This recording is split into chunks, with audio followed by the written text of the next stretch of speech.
Hindi, magbibideo tayo. Ayan, sir. Okay. Good morning, good morning. Nandito na po ako sa bahay ni Rick Jason. Ayan, oh. Nandito na po yung mga pinamili ko. Para sa kanya. Pakita natin. Nay, anuin mo nga, Nay.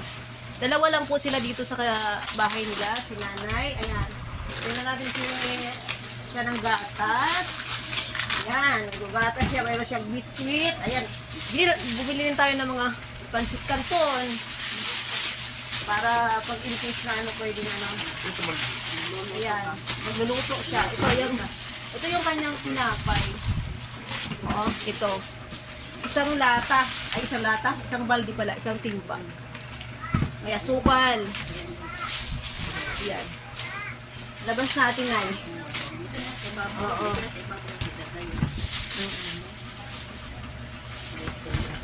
Ayan. Worth ano yan? Worth 2,000 yan. Na pinamili natin. Nasaan yung may resibo? May resibo yan eh. Hindi ko alam kung yan. Kasi importante sa kanya yung gatas niya eh. Kaya almost 2 kilo yung gatas niya. Yung malalaki na yung binili ko. Para matagal-tagal. Oo, matagal-tagal yung konsumo niya. Oo. Dalawa lang sila dito. Si Nanay, nagtitinda-tinda si Nanay ng... Ano tinitinda mo, Nay? Isaw. Ayan. Ayan, oh. Kaya pinuntahan ko sila dito para dalhin. Ito yung mga paninda ni Nanay. Nagtutuhog siya, oh. Ito yung... Ano, bina-barbecue to, Nay? Prito lang yan. Piniprito lang. Tapos itlog na pugo. Ayan, French fries. Ito yung pinagkikitaan ni Nanay dito para sa kanilang dalawa. Kaya kung sino man po ang gusto sa inyong magbigay ng tulong para kay Rick Jason, ayan po, si Rick Jason. At saka may natira pa yan. Kasi ang binigay niya sa akin is $50. So, bali, 2,000 na yung pinamili ko. Tapos, libre, wala rin naman akong pinamasahe ko sa Grand Park. Meron pa siyang natirang 500. Ibibigay ko kay Rick Jason yung natirang 500. Ayan, maraming salamat po, Sir Okay. Sana po hindi kayo magsamang tumulong dito kila Sir Rick Jason sa susunod. Ito po, alam ko na puntahan ang kanyang bahay. Alam ko na po ang bahay nilang mag-ina. Kaya, ayan po. Ayan. Ayan. Si Nanay. Thank you po. Sabi na kayo. Salamat po, Sir Okay. Sir Okay. Sir Okay. Salamat po dito. Ayan. Sa lahat. Matagal-tagal yung gatas mo kasi almost, ano Huwag yan? kayong magsawa na Almost 2 kilos. okay. Ayan. Maraming Salamat po. patagal-tagal na po. Matagal na konsumo. Oo. Di okay yan, at least, Salamat din po kay Ate Oo. Sinarapasya na rin siya. Oo, nakapunta na ako dito sa Hindi kanila. na kami sa live. Nag-ito na rin kami. Oo. Sa susunod, pupunta rin kami dito. Pupuntahan pa rin kita rito, Rick Jason, wag kang mag-alala. Alam ko na dito. Oo, alam ko na, pupuntahan kita rito. Ayan. Nakahiga lang po talaga siya. Pero okay naman kasi may hangin naman. Kasi mainit. Tanghali ka dyan, mainit na po lang kayo. Ay, oo, walang kisame pala pag tanghali. Ano? Yan lang dyan. Kailangan talaga pala malagyan ng kisame. Wala palang kisame, parang may mainit. Mainit na pang tanghali. Oh, walang kisame yung ano niya. Meron lang siyang ceiling pa na maliit. Kaya yan ano. Ito ang kanilang munting tahanan.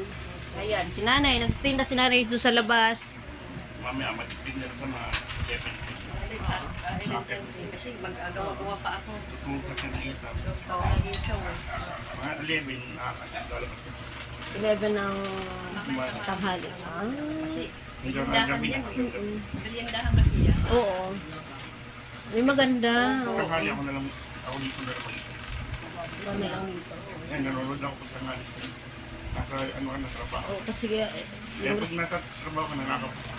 oo, Kung nakaraan, may ano ko, so ay, Kaya nga sabi ko, ayaw ko pupunta pag may sore eyes ka. Hindi, sa init lang siguro yun. Nawala naman eh. nawal agad sa Hindi, linggo. sa init lang kasi may Sa linggo rin. pagtanghali.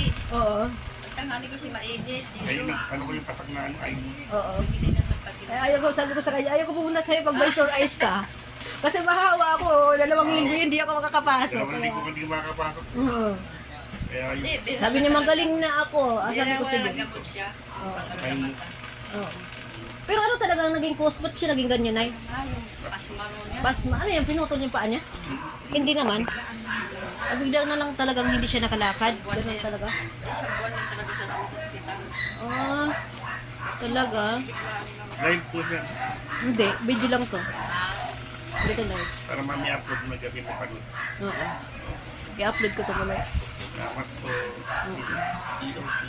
Sir, okay. Thank you. Kapel, marami siyang channel eh, kasi tumutulong talaga siya sa mga. Marami na po sa akin yung channel niya mamaya. May video. Sige. Ano, pag nag-live ka, kasi iba-ibang channel ang pinupunta niya.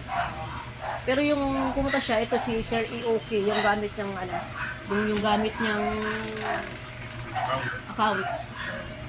Para mamaya makita ko siya. Oo. Magdalive ako mga alas 2 pa ng tanghali. Alas 2. Wala, Isang naka-duty. oras. Naka-duty rin ako nun. Ako Try ko mag... Sa'yo, sa gabi na siguro, pwede ka na. Pag-monetize mo ang channel mo. Ano, sa 1,000 na ako. 1,010. Pwede niya. O guys, tulungan niyo po si Rick Jason. Channel. Subscribe po sa channel niya at i-play niyo po yung playlist niya para naman ma-monetize siya. Malaking tulong din po para sa kanya yung pag once na monetize yung channel niya at makakakuha rin siya ng revenue kay YouTube. Malaking tulong po yan. Mayroon silang monthly na pagkukuhanan. Sige, tutulungan kita kung i-play ko yung mga playlist mo para dagdagan yung mga watch hour mo. Pag-awat na lang yata ako. Na-check mo ba yung watch hour mo o ilan na? Hindi ko nga po alam paano mag-check. Paano may time na lang. Oo. Hindi ko alam paano may open kasi hindi man ako naggawa ng channel niya. Ay, hindi ikaw. Ay, hindi mo alam yung password. Kung nga alam, hindi ko nga po alam yun. Ayun mo na. Hindi siya pwedeng mabago. No? Hindi tatanungin ko na lang kung nagawa. Gawin mo, tanungin mo kung anong password para tapos kabisaduhin mo para ano. Kasi watch hour na lang daw yun. Oo. Kasi nasa 1,000 subscriber na. Kaya yan, hanggang dito na lang ang aking video. Thank you so much for watching. At thank you sa mga tumulong kay Rick Jason. Thank you so much. Ayan sila na.